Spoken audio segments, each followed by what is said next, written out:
पाएंगे ही नहीं, क्योंकि हम उसी पर यकीन करते हैं जो हमें दिखाई देता है, और जो चीज़ हमें दिखती नहीं उसका असल दुनिया में कोई वजूद ही नहीं होता। आज की घटना भी कुछ ऐसी ही है, जिसका मेरे नज़रों में तो कोई वजूद नहीं था, पर रेणुका के लिए वो सब उतना ही सच था जितना कि आप अपने घर वालों के लिए हैं। रेणुका मेरी बचपन की दोस्त थी। हमने प्राइमरी से लेकर हाई स्कूल की पढ़ाई साथ में ही की थी, पर स्कूल ख़त्म होते ही रेणुका के घर वालों ने उसकी शादी कर दी, जिसके बाद रेणुका मेरी ज़िंदगी से बहुत दूर हो गई। और वहीं मैं भी अपने आगे की पढ़ाई के लिए शहर आ गया। और जब पढ़ाई ख़त्म हुई तो नौकरी की तलाश शुरू हो गई। और जब मैं नौकरी की तलाश में गोटार पहुंचा तो वहां के एक ऑफिस में काम तो मिला, पर टेम्पररी, जिसके चलते मुझे कंपनी की तरफ से वो सुविधाएं नहीं मिली जो दूसरे मुलाजिमों को मिली थी। मसलन मुझे रहने के लिए रेंट पर कमरा लेना पड़ा, जबकि कंपनी के सभी मुलाजिमों के लिए कंपनी क्वार्टर मुहैया किया गया था, जो कि कंपनी के ऑफिस के करीबी था। ऐसे में मुझे आने जाने के लिए लोकल बस पकड़नी पड़ती थी, और इसी लोकल बस में एक रोज़ मुझे रेणुका दिखी। हालांकि अब वो बिल्कुल बदल चुकी थी, पर इसके बावजूद भी मैंने उसे पहचान लिया। पर रेणुका की याददाश्त अब धुंधली पड़ चुकी थी, इसलिए जब मैंने उसे उसका नाम लेकर पुकारा तो वो मुझे बड़ी हैरानी भरी नज़रों से घूरने लगी, मानो वो मुझे जानती ही ना हो। यहाँ तक कि मैंने उसे बताया भी कि मैं दिलीप हूँ, उसके स्कूल का दोस्त, पर वो तब पर भी मुझे किसी अजनबी की तरह ही घूरती रही। उसके इस रवैये से मुझे ऐसा लगने लगा कि मैंने ही शायद उसे पहचानने में गलती कर दी है। चूँकि रेणुका मुझे पहचान नहीं रही थी, तो ऐसे में मैंने उससे माफ़ी मांगी और बस की एक सीट पर जाकर बैठ गया। पूरे रास्ते में पलट पलट कर मैं रेणुका को ही देखता रहा और यही सोचता रहा कि आखिर रेणुका को हुआ क्या है, आखिर वो मुझे पहचान क्यों नहीं रही है। इसी सोच विचार में कब मेरा बस स्टॉप आ गया मुझे पता ही नहीं चला।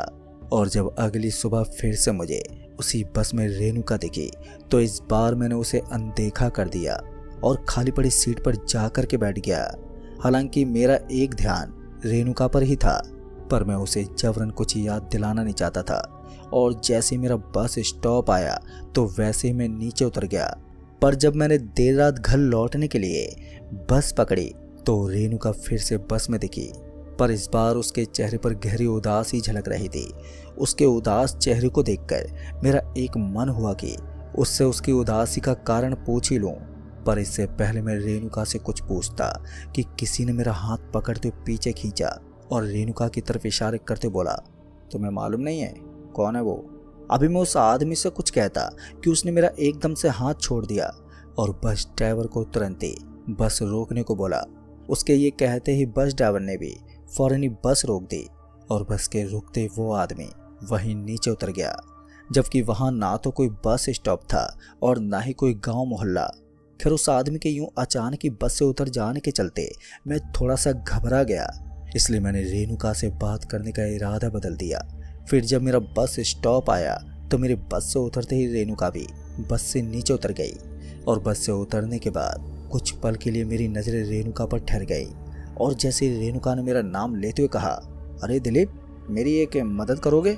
ये सुनकर तो मेरे अंदर का डर गायब ही हो गया और मैं एक गहरी सांस लेने के बाद बोला, मदद तो करता पर मैं तुम्हें जानता ही नहीं, माफ़ करना।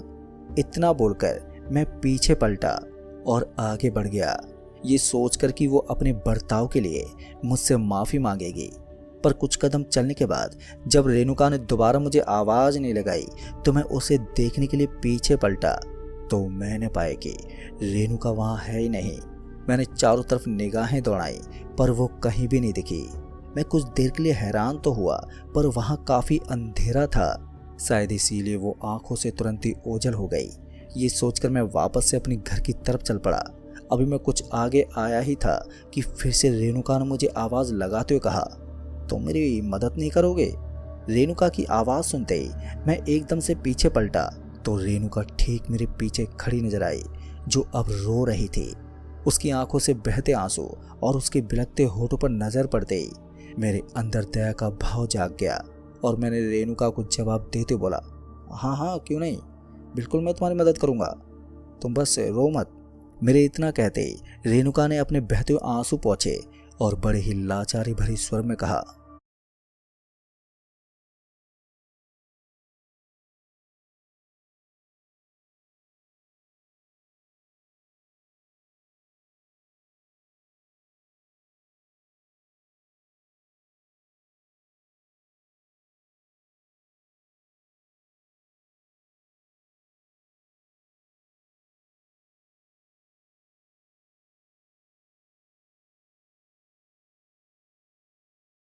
तुम मुझे मार डालो।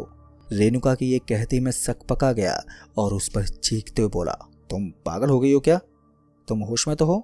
अभी मेरा गुस्सा रेणुका पर फूटा ही था कि रेणुका एक दफा फिर से रोने लगी, पर मैं अभी भी गुस्से से भरा हुआ था। आखिर रेणुका ने मेरे बारे में ये सोच भी कैसे लिया कि मैं कोई हत्यारा हूँ। खैर, रेणुका को रोता बिलखता देख मैंने किसी तरह अपने गुस्से को संभाला और बड़ी ही नरमी से पूछा, आखिर बात क्या है? तुम ऐसी बात क्यों कर रही हो? मेरे इतना कहते ही रेणुका मुझे एक बड़ी नुकीली कील थमाते बोले, जब तक ये मेरे पीछे रहेगा तब तक मैं तुम्हें कुछ भी नहीं बता सकती। अगर मैंने तुम्हें कुछ भी बताने की कोशिश की तो ये तुम्हारी जान ले लेगा। इसलिए बिना कोई सवाल किए ये कील ले लो और इसे अपने तकिए के नीचे 7 रातों तक रखना। उसके बाद ही मैं तुम्हें तुम्हारे सवालों के जवाब दे पाऊंगी। उस वक्त मैं ये तय नहीं कर पा रहा था कि मुझे रेणुका की बातों पर भरोसा करना चाहिए भी कि नहीं, क्योंकि जो वो नुकीली कील मुझे थमा रही थी उसे देखकर ये साफ समझ में आ रहा था कि इस पर कोई टोना टोटका किया गया है। ऐसे में उस कील को अपने तकिए के नीचे रखना कहीं मेरे पर ही तो भारी नहीं पड़ेगा। वैसे भी ये रेणुका मेरे स्कूल वाली रेणुका से काफ़ी अलग हो चुकी थी। अभी मेरे मन में यही उथल पुथल मच रही थी कि तभी अचानक ही मुझे घुटन महसूस होने लगी और फिर देखते ही देखते मेरा जबड़ा अपने आप ही टेढ़ा होने लगा, मानो कोई मेरे जबड़े को जबरन तोड़ने की कोशिश कर रहा हो। इस अजीब और बड़े ही दिल दहला देने वाले एहसास के होते ही मैं डर से चीखने चिल्लाने लगा। उस वक्त तो मुझे लगा कि मेरा जबड़ा टूट ही जाएगा। अभी मैं डर के मारे चीख ही रहा था कि इतने में ही रेणुका ने वो नुकीली कील मेरे बाजू में घोंपते, उस नुकीली कील के मेरे बाजू में धंसते मुझे बहुत ही तेज दर्द हुआ और उस तेज दर्द के साथ मेरा पूरा बदन झंझना गया। फिर जैसे ही झंझनाहट खत्म हुई तो वैसे ही मैं नॉर्मल हो गया। अब मेरा जबड़ा जो पल भर पहले अपने आप ही टेढ़ा हो गया था अब वो नॉर्मल हो गया था, पर मेरी धड़कनें अभी भी बहुत तेज थी, जिस वजह से मुझे अभी भी बेचैनी हो रही थी। इससे पहले मैं रेणुका से इन सब चीज़ों की वजह पूछ पाता कि उसने वो कील मेरे हाथों में पकड़ाते हुए बोला, इसे भूल से भी खोना मत। इतना बोलकर वो वहाँ से चली गई और मैं किसी मूर्ति की तरह बस उसे जाते हुए देखता रह गया। यहाँ तक कि उसके जाने के काफ़ी देर बाद जाके मैं वहाँ से अपने घर पहुँचा, पर घर पहुँचने के बाद भी मेरी बेचैनी जोंकी तो बनी रही। यहाँ तक कि अब रह रहकर मेरा शरीर थरथराने लगा था। उस वक्त तो मैंने रेणुका के कहे मुताबिक उस नुकीली कील को अपने तकिए के नीचे रख दिया, क्योंकि मैं इतना ज़्यादा डरा हुआ था कि मुझे यही सही लगा। खैर, जैसे तैसे वो रात बीती और फिर सुबह होते होते मेरी बेचैनी भी शांत हो गई। रात के हुए हादसे ने मेरे दिमाग को झंझोर कर रख दिया था। ऊपर से मुझे अब ये भी चिंता खाई जा रही थी कि आगे क्या होगा, क्या मैं किसी मुसीबत में फंस गया हूँ, और ऐसे कई सवाल मेरा मन अपने आप से लगातार करे जा रहा था। और जब खुद से कुछ नहीं सूझा तो मैंने अनिरुद्ध को कॉल किया और उसे फौरन ही घर पर आने को बोला। दरअसल अनिरुद्ध से मेरी मुलाकात बस में आते जाते हुई थी। अनिरुद्ध यहाँ का ही रहने वाला है और साथ ही उसके हर तरह के कॉन्टैक्ट्स हैं, नेताओं से लेकर लोकल गुंडों तक, जिस वजह से वो हर तरह की समस्याओं का समाधान चुटकियों में कर देता है। और इसीलिए मैंने अनिरुद्ध को बुलाया। अनिरुद्ध जैसे ही घर पहुंचा तो वैसे ही मेरा चेहरा देखकर समझ गया कि मैं किसी मुसीबत में हूँ। इसलिए अनिरुद्ध ने आते ही मुझसे पूछा, अरे भाई क्या दिक्कत है, तेरे चेहरे की हवाएं क्यों उड़ी हैं? फिर जब मैंने उसे पिछली रात की घटना के बारे में बताया तो वो मेरी बात सुनकर सोच में पड़ गया और फिर कुछ सोचने के बाद उसने मुझे वो कील दिखाने को बोला जो रेणुका ने मुझे दी थी। जैसे ही मैंने तकिए के नीचे से वो कील निकालकर अनिरुद्ध के सामने की तो वैसे ही वो हड़बड़ा गया। और जब मैंने उसके हड़बड़ाने की वजह पूछी तो उसने मुझे अपने मोबाइल पर एक तस्वीर दिखाई।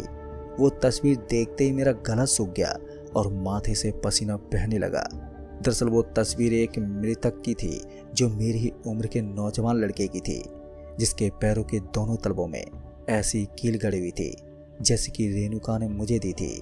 और तो और उसके मुंह में राख भी भरी हुई थी जिस पर एक काली मोमबत्ती जल रही थी। अभी मैं आंखें फाड़े उसी तस्वीर को ही देख रहा था कि फिर इसी बीच अनिरुद्ध बोल पड़ा, अरे दिलीप भाई, आप कैसे फंस गए जौकी बूढ़ी के जाल में?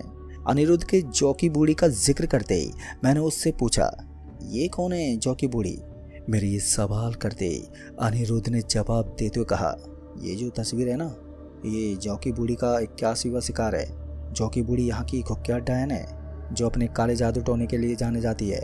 कहते हैं कि कई साल पहले जौकी बूढ़ी को उसकी नई नवेली बहू ने उसे मार डाला था, पर असल में उसकी बहू ने अपनी सास को उसके कहे अनुसार ही मारा था, जिसमें उसने अपनी सास के पैरों के दोनों तलवों में कील गाड़ दी और फिर 7 लोगों की चिता की राख उसके मुंह में भरकर उस पर काली मोमबत्ती जलाई, जैसे कि इस तस्वीर में इस लड़के के साथ किया गया है। मगर दिलीप भाई, पर तुम तो कह रहे हो कि ये कील तुम्हें तुम्हारे स्कूल की एक दोस्त ने दी है, पर ये कील उसके पास आई कैसे और उसने ये कील तुम्हें क्यों दी? दोस्तों, इतना बोलकर अनिरुद्ध मेरा दोस्त फिर कुछ सोचने लगा। वहीं दूसरी तरफ मुझे फिर से बेचैनी शुरू हो गई थी। अभी मेरी घबराहट बढ़ी रही थी कि तभी अनिरुद्ध ने किसी से फ़ोन पर बात की और फिर उससे बात करने के बाद अनिरुद्ध ने मुझे वो कील लेकर अपने साथ चलने को बोला। मैंने उससे पूछा भी कि कहाँ पर जाना है, पर उस वक्त अनिरुद्ध ने मुझे ये बोलकर चुप करा दिया कि अभी समझाने का वक्त नहीं है, जल्दी इस मुसीबत से नहीं निकले तो कुछ भी हो सकता है। ऐसे में मैं चुपचाप से अनिरुद्ध के साथ निकल गया। अनिरुद्ध के साथ में पहुंचा अनुहला बस डिपो, जहां से हमें बेजू घाट के लिए 112 नंबर की बस पकड़नी थी, जिसने हमें सूरज ढलते ढलते बेजू घाट पहुंचा दिया। बेजू घाट से फिर हम गए सोन शमशान भूमि, जहां बहुत से लोग भीड़ जमाए हुए थे। सूरज तो तकरीबन ढल ही चुका था, पर इसके बावजूद भी लोग शमशान में ऐसे जमा थे मानो मंदिर की आरती में खड़े हों। खैर, जब हम दोनों भी उसी भीड़ में शामिल हुए तो मेरी नज़र एक 12-15 साल के बच्चे पर पड़ी, जो लोगों के सर पर हाथ रखकर कुछ बड़बड़ाता और फिर एक चुटकी बजाता, जिसके बाद वो आदमी मुस्कुराते हुए वहाँ से चला जाता। करीबन अगले 2 घंटे तक यही सिलसिला चलता रहा, जब तक कि हमारी बारी नहीं आ गई। मेरी बारी आते ही जैसे ही उस बच्चे ने मेरे सर पर अपना हाथ रखा तो वैसे मेरी आंखें बंद हो गई और फिर अचानक ही मुझे बहुत ही हल्का महसूस होने लगा। और फिर कुछ देर में ही मैंने देखा कि रेणुका मेरे सामने खड़ी है और मुझे वही कील दे रही है जो उसने मुझे दी थी। पर इस बार रेणुका अकेले नहीं थी, उसके पीछे एक बहुत ही भयानक काला साया था। और जब रेणुका ने मुझे वो कील थमाने की कोशिश की तो उस काले साये ने मेरा जबड़ा दबोच लिया और वो तोड़ने की कोशिश करने लगा। और जैसे रेणुका ने वो नुकीली कील मेरे बाजू में घोंपी तो वैसे ही वो काला साया एकदम से तिलमिला उठा और एकदम से वो गायब हो गया।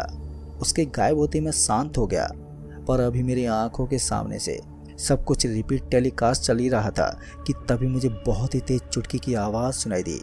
उस आवाज़ के मेरे कान में पड़ते ही मेरी आंख खुल गई। पर जैसे मेरी आंख खुली तो वैसे ही वो बच्चा बोला, तू तो रेणुका का आशिक है और वो भी तेरे को चाहती है। वो तेरे को अपना साथी बनाना चाहती है, पर इस दुनिया का नहीं बल्कि उसी दुनिया का जो वो दुनिया बना रही है। अगर तुझे जिंदा रहना है तो वो कील जो तुझे उस लड़की ने दी है उसे किसी मुर्दे के दिल में गाड़कर उसे जलाना होगा और फिर उसी दहकते हुए कील से अपने शरीर पर एक आधे चांद का निशान बनाना होगा, जिसके बाद रेणुका तेरी जिंदगी से हमेशा के लिए दूर हो जाएगी। उस बच्चे के ये बोलते ही मैं चौंक गया। इससे पहले मैं उस बच्चे से कुछ पूछता कि इतने में ही अनिरुद्ध ने मुझे वहाँ से उठा लिया और मुझे लेकर चल दिया। मैंने अनिरुद्ध से रुकने को कहा, पर वो बोला कि गुरुजी से कोई सवाल नहीं पूछता, वो जितना भी बता दे उसी में लोगों का कल्याण हो जाता है। अब हमें बस एक ऐसे मुर्दे का इंतज़ाम करना है जिसके दिल पर ये कील गाड़ कर उसे जला सकें। अनिरुद्ध बड़े ही गंभीरता से पूरे मसले को संभाल रहा था, मानो वो मेरा कोई अपना सगा हो। पर दिक्कत वाली बात ये थी कि भला हमें ऐसी लाश मिलेगी कहाँ, और मानो मिल भी गई तो हमें उस मुर्दे के दिल में कील गाड़ने की उस मुर्दे का परिवार इजाज़त देगा। अभी मैं इन्हीं सब बारे में सोच रहा था कि तभी अनिरुद्ध बोला, भाई तू मुर्दे की चिंता मत कर, मुर्दे का इंतजाम हो गया है। अनिरुद्ध के ये बोलते कि मुर्दे का बंदोबस्त हो गया है, मुझे याद आया कि मैं ये कैसे भूल गया कि अनिरुद्ध के पास तो हर प्रॉब्लम का सॉल्यूशन है। खैर इसके बाद अनिरुद्ध मुझे किसी जंगल में ले गया जहाँ 3 लोग एक लाश को चिता पर पहले से ही लिटाए हुए थे। हमारे वहां पहुंचते अनिरुद्ध ने वो कील उस मुर्दे के दिल में गाड़ने को कहा और जैसे मैंने वो कील उस मुर्दे के दिल में उतारी तो वैसे उस मुर्दे ने अपनी आंख खोल दी। मुर्दे की आंख खोलते ही वो 3 लोग जो मुर्दे को लाए थे सबसे पहले चीखते चिल्लाते वहां से भाग खड़े हुए। यहाँ तक कि मैं और अनिरुद्ध भी कुछ देर के लिए घबरा गए, पर कुछ देर तक मुर्दा अपनी गर्दन दाएं बाएं घुमाने के बाद शांत हो गया। उस मुर्दे के शांत होते मैंने चिता में आग लगा दी और फिर जब चिता जल गई तो मैंने चिता की राख से वो कील ढूंढकर अपने हाथ पर आधे चांद का निशान गोद लिया। अब तक सुबह भी हो चुकी थी और इस नए दिन के साथ सब कुछ नॉर्मल हो चुका था। खैर इस हादसे के बाद मैंने वो जगह छोड़ दी, पर अनिरुद्ध आज भी मेरे साथ एक भाई की तरह मेरा साथ निभा रहा है।